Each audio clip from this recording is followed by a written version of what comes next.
kind of left school, obviously at the age of 15, coming 16, and I started off my A levels, and like within the first few months as of just uni, I just wasn't enjoying my A levels, and I just kind of wanted to be out working and earning money rather than just study, and it just kind of got a bit tedious. So that's when I started looking into apprenticeships, because I like the idea of being able to earn money, get experience while studying at the same time.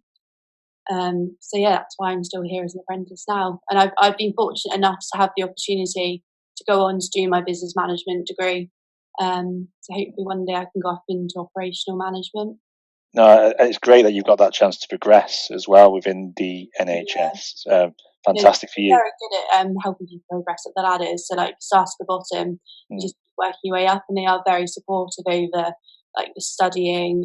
Like for example, I work 5 days a week, but every Wednesday I get off for studying, and I'm still paid for it.